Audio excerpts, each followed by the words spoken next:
Hello, and welcome back to week 23 of the No BS Homebuyers Live series. Today, we are going to be talking about how to negotiate without losing your mind. So, don't forget, this whole series is breaking down the home buying process into simple, easy steps so that way you can go from thinking about buying to actually owning a home. So, let's talk about negotiating strategically without completely driving yourself crazy. And let's just touch on the fact that most buyers think negotiation is about winning. A lot of times we see these movies with these high intense negotiations, and we think that's what real life is going to be like. And here's the truth: the goal isn't to win the negotiation, the goal is to get the house and still feel good about the deal. So don't feel like you have to be the Chris Boss of negotiation when you go to buy a house. This is not about winning at every chance, every option possible, and feeling like you just beat the other person down. If you want to buy a house, it's about teamwork and getting to a mutual conclusion so that way you can both be happy, one as the seller selling the house and you as the buyer buying the house. So let's try to reframe how we're thinking about negotiation and not look at it like a battle of win and lose. It's a battle of conversations so that way we can get to a successful end goal. And both the best kind of negotiations, especially in real estate, happen when both sides are walking away feeling like something has been accomplished. And typically that means getting the house officially sold without being totally beat down on by either side. So a good negotiation is something that creates a solution. A bad negotiation is something that creates a winner and loser. And oftentimes in real estate, when you have a bad negotiation, you don't even get the house sold. So it's kind of an obsolete negotiation anyway. So let's dive into a little bit about what you as a buyer can even negotiate. And I think the most obvious one is going to be price. I mean, that is kind of the biggest thing that people see right out of the gate is the price. But price is really only one piece of the puzzle. And most of the negotiation actually happens beyond the price. So let's talk about the other things that get negotiated. Closing costs. So those can range. I typically tell people to estimate like 2 to 5% of the purchase price to go towards closing costs.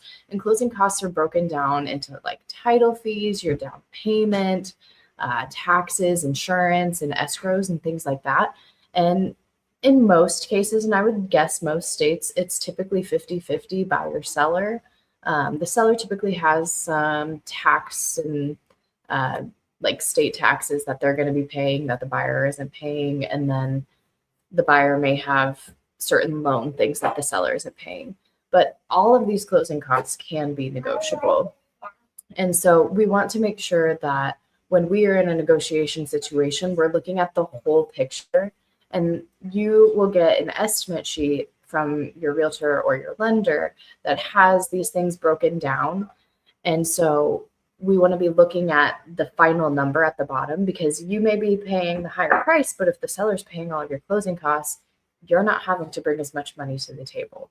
So that is something that can also be negotiated. Repairs is probably the next most commonly negotiated item on a purchase agreement. And so that is kind of its own topic, which we are actually going to dive into next week. But repairs are a big area of negotiation. And you can do that by asking for certain repairs, by asking for credits, or reducing the purchase price as well. And then other things within the home can be negotiable. For example, appliances. Those can be negotiated. So in new construction, oftentimes you're not going to get a fridge, but that is something that you could absolutely negotiate in or ask for a certain allowance for things like that. It could also be hot tubs, different amenities that look like they're a part of the house, but aren't necessarily included in the transaction. And then possession date. If you have a very flexible closing ability, possession date can be a big negotiation tool. If you as the buyer are able to give that seller more flexibility, and in a situation where, let's say, they're selling their house and buying a new build, where not all new builds are always scheduled on time, if you have flexibility of the closing date, you might have a lot better time negotiating the other terms of the contract because you are being so flexible with an inflexible situation for them. Another option to negotiate on is the home warranty.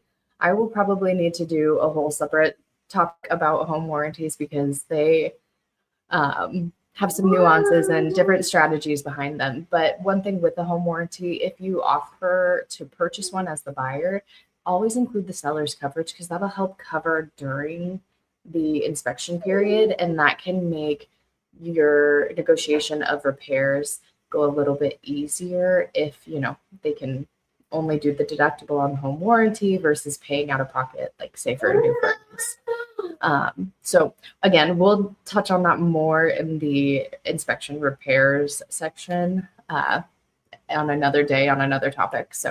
But just something to consider.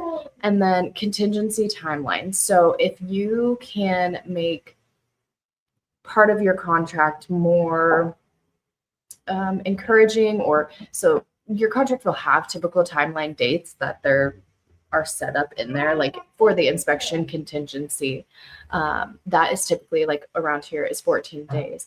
However, if you wanted to make your offer a little bit stronger or a little more competitive, you could limit that down to a shorter period of time, because then it means you're locked into the contract more thoroughly quicker, which can be good for the seller. So there are a lot of different topics that you can negotiate on a contract, and especially in like a multiple offer situation, you can get pretty creative on how you're negotiating your purchase agreement to be better than maybe another offer. And it's not always coming down to price.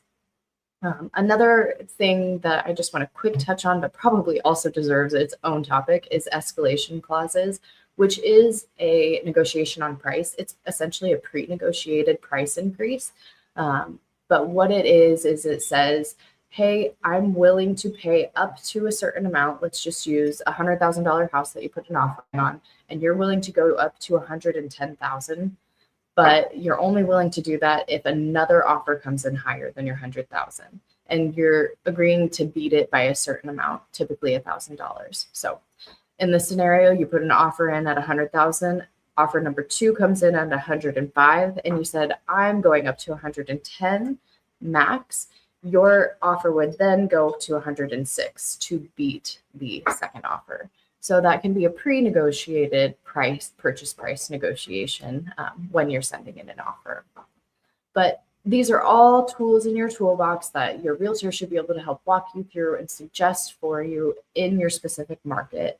So don't feel like you have to remember all of those things, but do remember that you can use these things to help build a better offer. And again, it's not always price. You have to look at what the seller is actually asking and try to solve that problem. And also make sure that what you're asking is solving your problems as well. So the best negotiation is not always about paying less, but sometimes it's about getting more on what it is you need. All right, let's talk a little bit more about picking your battles.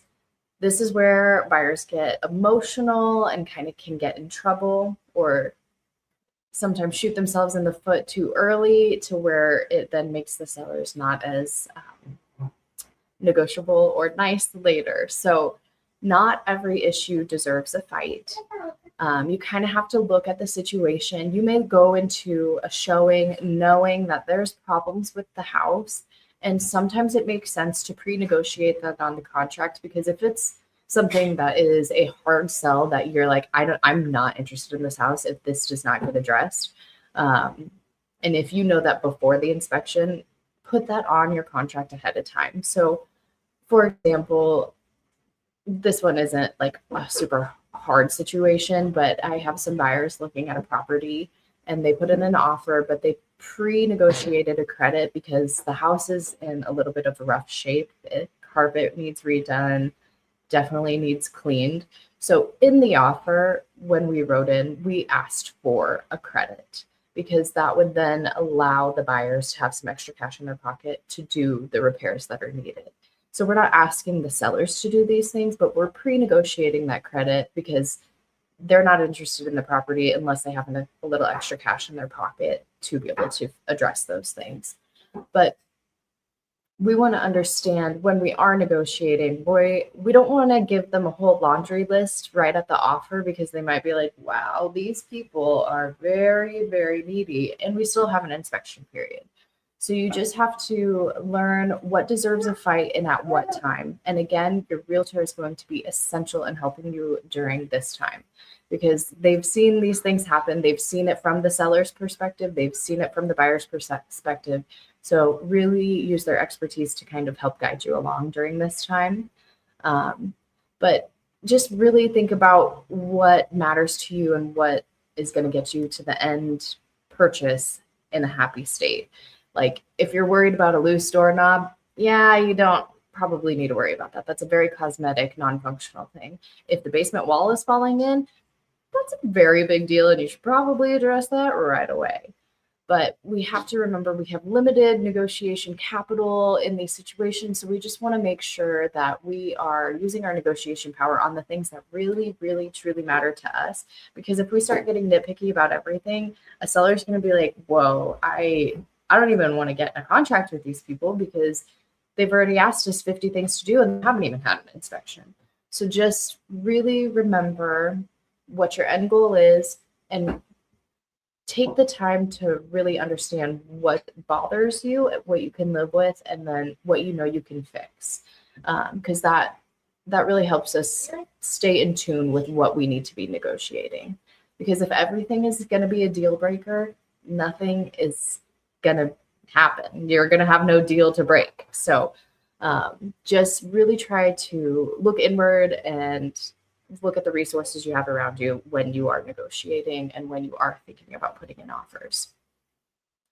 Again, inspection negotiations are probably where the most negotiating happens and probably where things can get pretty emotional, because sellers have been living in this house in most cases for a very long time and they are used to it. So they don't see some of the things that you see come up on an inspection as a problem.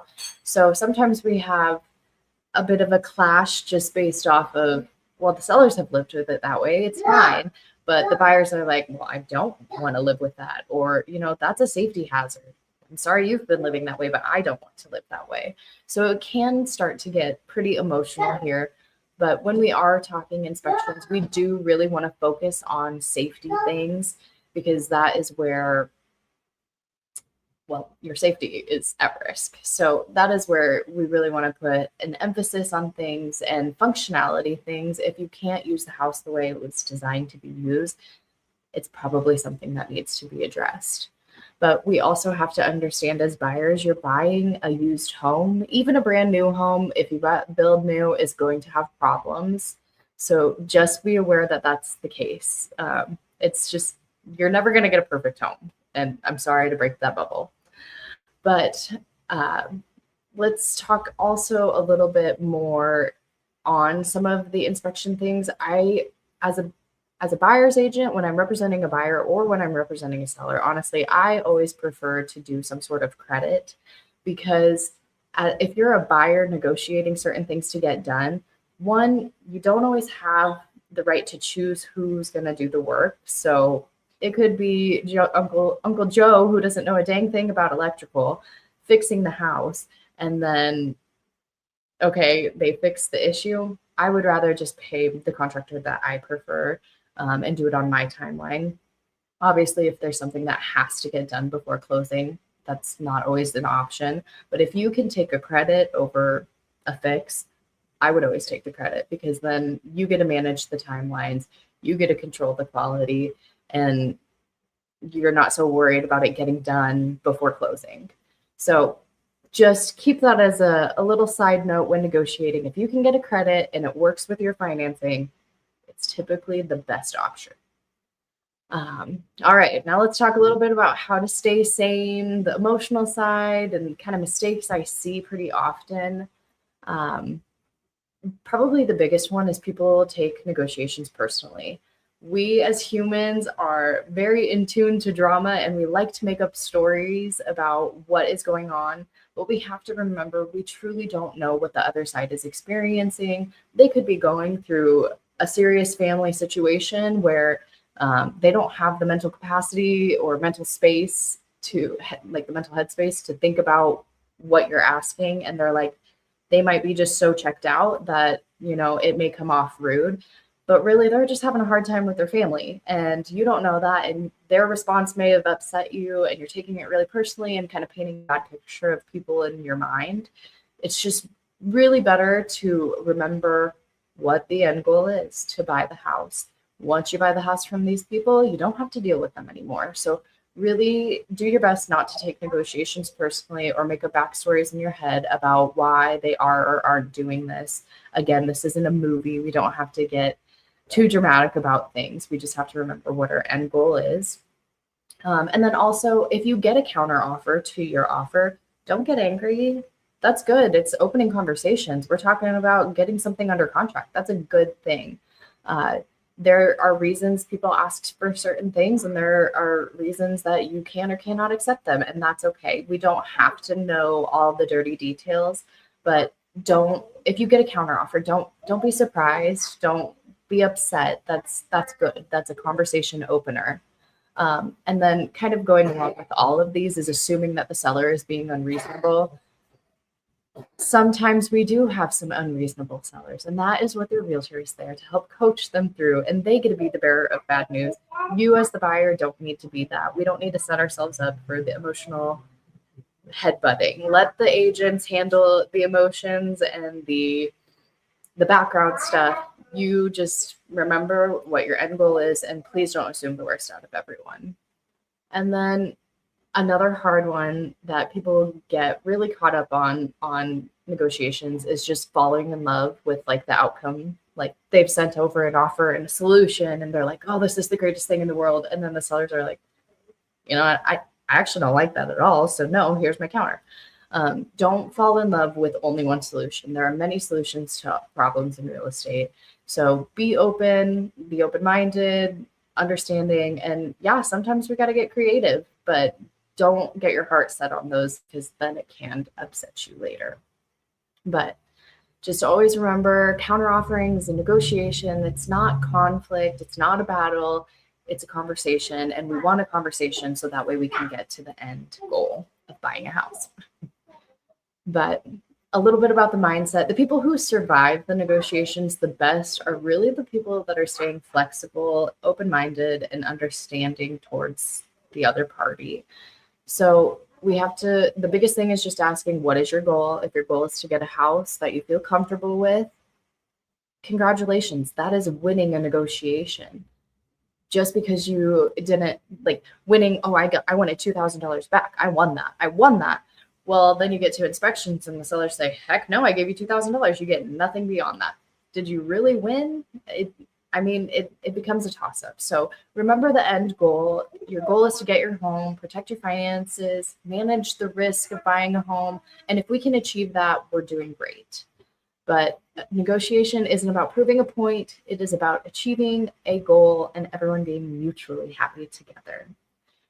All right. Well, this one went kind of long, so I apologize. But if you are in the negotiation process or you're looking for a realtor and ready to start the buying process, please reach out to me. I would love to matchmake you with a realtor. If you're in my local area, obviously, I would love to work with you. But even if we're not a great fit, I'll matchmake you with an agent that is a better fit for you. But this goes for anyone here in the US, even around the world. Just give me a little more time on those global ones.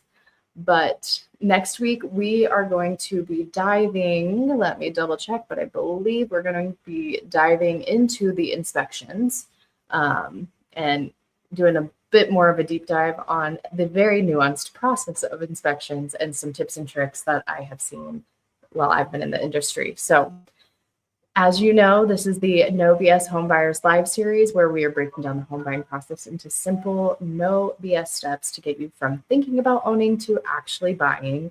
And if you have any questions, please put them in the chat.